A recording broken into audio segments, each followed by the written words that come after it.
Hi mga diskarte, welcome po sa ating YouTube channel sa Diskarte Infinita. Sa ngayong October, nakagitna ng buwan, so bumalik tayo sa MS Gadget. Kasi marami nagre-request sa atin ng mga budget o masabi natin gaming phone, pero sulit ng bilhin kasi mababa na yung presyo kumpara sa mga brand new natin.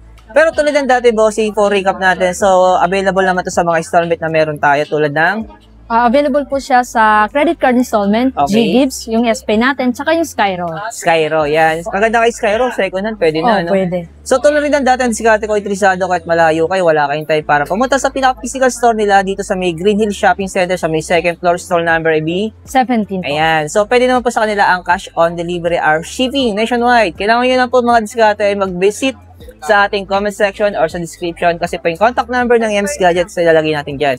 So, ayan. Huwag natin itong patagalan. Sa hindi pa nakasubscribe, mag-subscribe na po kayo para lagi po kayo updated sa mga videong ina-upload natin. At sasamahan ulit tayo ni Bossing.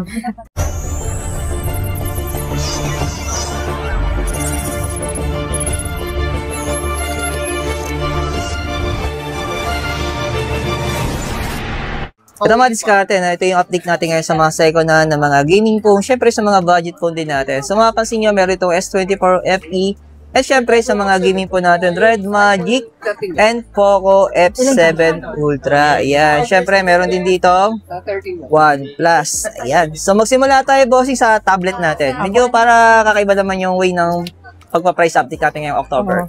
So anong tablet to?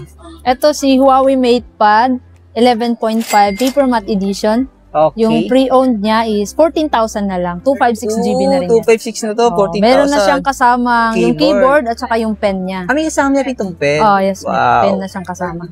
Ayan, no, sa mga naghahanap ng tablet, pero masasabi mong talagang matibay. Kasi Huawei ito, mga diskarte. Ayan, no. So, kompleto na ng accessories. So, ang ganda rin talaga ng niya, no, appearance nito. No? Napaka-solid. Sa mga naghahanap ng budget tablet, available dito. And, kompleto na accessories. Yes, Paper Matte Edition na rin. So, ito naman, Honor naman to. Honor Pad X9A naman to siya. Oh. Ito, So, 128GB, may kasama din siyang keyboard, tapos may original box siya. 10,000 na lang yan. 10,000 na lang to. Pero yung storage siya 128. 128. 128. Slightly used lang din yan. Kompleto. Under warranty siya kay Honor. So, kasama na rin keyboard niya. Pero to wala tong pen. Wala siyang pen. Keyboard lang. Keyboard din. Oh, ayan. Pwede. Diskarte, di ba? Sa managahan ng tablet. Sulit na to. Ano? Pero, bossing sa mga gaming po natin, syempre, dito tayo sa Poco F7 Ultra natin. Ito talaga pang malakasang budget Yes. gaming po, no? Yan is open box lang siya. So, bali kami lang din yung nag-open sa kanya. Binidyoan naman namin para ma-ensure lang na wala siyang issue. Since binenta lang din siya sa amin ng customer lang din. Yan is 28,500. Brand new yan. Open box lang siya for checking. Wow. Ito talaga yung masasabi mong gaming phone pero budget phone pa rin sa presyo. Kumpara sa mga other flagship phone na naka-Snapdragon 8 Elite, Kasi ito, same lang ito ng processor pero mas mahal ito. Yan. Anong Nubia to? Nubia Red Magic 10S Pro naman yan. Wow. Ito pala yung forma ng 10S Pro. Ganda, oh. 512GB na rin yan. Yun. Pero, ang presyo niya ay... Yan kasi is very slightly used lang yan. At least weeks old lang yan sa sa previous owner niya. Okay. 49,500. 49,000. 500. Pero yung storage? 512 na rin yan siya. Wow. Super slightly used. Parang hindi siya nagamit. Kompleto yan with box and accessories. Ito yung mga gaming phone na pwedeng masabing gaming phone talaga. Yes. Yan talaga yung pang malakasan. Yan. Sa presyo, so huwag na kayo magtataka kasi nga po, gaming phone to. Ayan, dalawa dito yung available na gaming phone, no? So, pipili na lang kayo. Depende sa need natin at saka sa mga swak sa budget natin. Ayan. Pero kung kaya mo talagang mag-upgrade, ito. Solid Grabe. So, napaka-solid po nito, no? Nubia Red Magic 10S Pro. Naka 512 na. So, check nga natin about phone para makita nila. Para malaman nila kung gano'n to ka-legit. Yes. Sa about po nito, ayan. Takpan natin yung IMEI. Ooh! Grabe. Saan ka pa? Pero kompleto siya ng accessories, no? Yes. Pati kasama yung charger niya. Tsaka yung box. Ito, anong OnePlus to? OnePlus 13. Ayan naman is 256GB. Under warranty din siya. NTC variant din yan. Hindi yan yung mga naka-China ROM. Yan naka-NTC. Complete siya with box. Oh, lobat lang ata siya. 32,000 na lang yun. Yan. Ito naman diskarte, napaka-solid naman ng camera nito. Sobra. Ah, yes. Ganda ng camera. Ito, pakita ko sa inyo. Ayun. So, meron siyang 1080p 4K saka 8K resolution. So, sangka pa mga diskarte. Kung naghahanap ko ng Android phone, pero solid yung camera, ito, OnePlus. Panalo to, ano? Ayan. So, lagay ko na lang yung pinaka-parang niya, mga basic specs niya sa screen para makita nyo. So, kompleto naman ito ng accessories kasi may kasama pa itong box, di ba? Yes. Yan. Saka yung cord niya sa loob. Yan, may kasama pa siyang cord. So, ang kailangan nyo na i-provide dito, pero sabi nila may freebies naman sila binibigay na adapter. So, next naman natin, bossing, sa mga Samsung tayo. Ito. Magkano yung S23 FE natin? Yan, 19,500 na lang yun. Ooh, pero 256 na, no? Yes, 256 na. So, dito naman sa S24 FE, 21,500 naman. so, dalawang kulay available. Opo, dalawa. Yan, blue and black. Anong ultra to? S24 Ultra, 256GB. Magkano na ito, bossing? 36,500 na lang. Yung presyo nito. Opo. Ayan. Dito naman sa S25 Plus natin, magkano to, bossing? Yung S25 Plus natin, ayan siya, is 512GB na, 39,500. Wow, ang kinis nito. Bagong-bago, di ba? Yes. Ayan, no? Songka pa. Kasama pa tong box, mga diskarte, no? Ayun, no? Ito yung box niya, original niya ang box, oh. Oh. NTC variant po yan, no? Opo. So, dito sa flip natin, anong flip to? Yan po is Flip 7 na naka 512GB, very slightly used po, under warranty din po yan siya, NTC variant.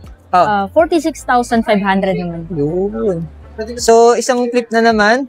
Anong flip naman tong sumunod? Flip 5, Flip na 5. 512 din siya. 512 rin to. Ito sa mga storage, ha? Yes. May tempered pa to, partida pa, ano? Magkano lang to? 19,500 na lang. Laki ng binagsak ng presyo nito, ano? Oo, ganun pala. Pero wala naman tong issue. Yes, wala po. Ayan, Tested po nililinaw lang namin natin yung diskarte, ha? Opo. Kasi baka mamaya sabihin naman ng viewers natin, ang mura niya, siguro may issue yan. Wala. Since Flip 5 kasi, Ayan. Ang diskarte, wala po siyang issue, ano? Sa Pixel natin, 8 Pro, magkano to? yan 28,500, 256GB. Oh, isa rin sa mga nagusto kong camera sa mga Android. Google Pixel, ayan. Wala rin na masabi sa camera, no? Kasi yung camera ito parang iPhone, eh. Parang ito nga yung Android version ni iPhone, eh. Ayan. Ayaw na nilang umamin ba? O, di ba? Yan ang camera nito, oh. Oh. Tsaka sa video. Para makita nila yung mga resolution. Ooh. Ayan. 4K and pinakasagad na frame rate niya ay 60.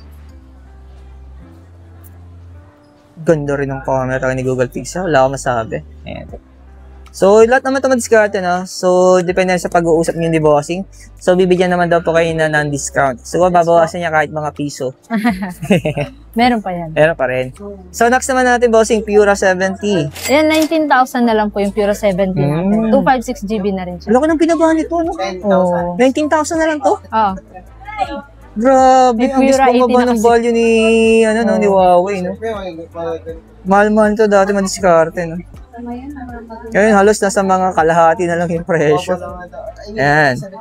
So, next naman natin, mga budget phone. Ayan. Yan. Dito tayo sa Nubia na to. Anong Nubia niyo to?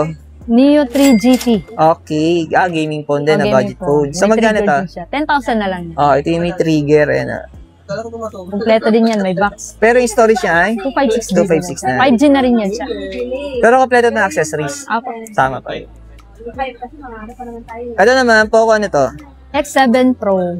Oh, magkano na to, bossing? 512GB, 15.5 na lang. 15.5. Ooh. Tempered lang yung yung parang Oo, bubble. kailangan na lang palitan. Para nga naman hindi magasigasan na. Oo. Temporary lang ito diskarte.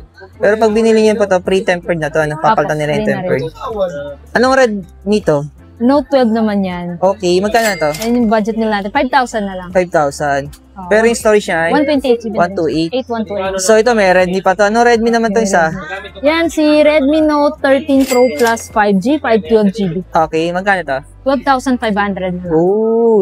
So sumunod dito, ito pa, meron pang isa.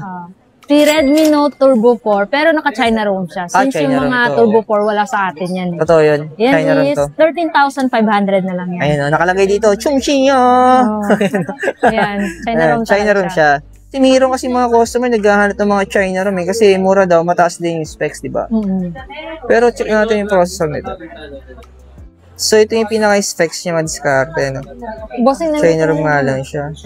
Ooh, yung LBC. Ay, yung... pwede na rin. So, magpapaalam na tayo kay Bossing. Thank you, Bossing. Thank you. Yeah, so siya po yung nag-assist sa atin. So, tulad ng dati, sa location natin, Bossing. Nasa B17 pa rin po tayo. Stall B17. Yun. So, baka pong balik natin next month na ulit. Ano? Kaya kung interesado kayo sa mga second hand, na mga gaming phone, budget phone na pinakita namin, syempre sa mga tablet. So, kontakin nyo na po siya sa contact info na pwede nyo makita sa comment section. Ayan. Thank you, Bossing. Thank you.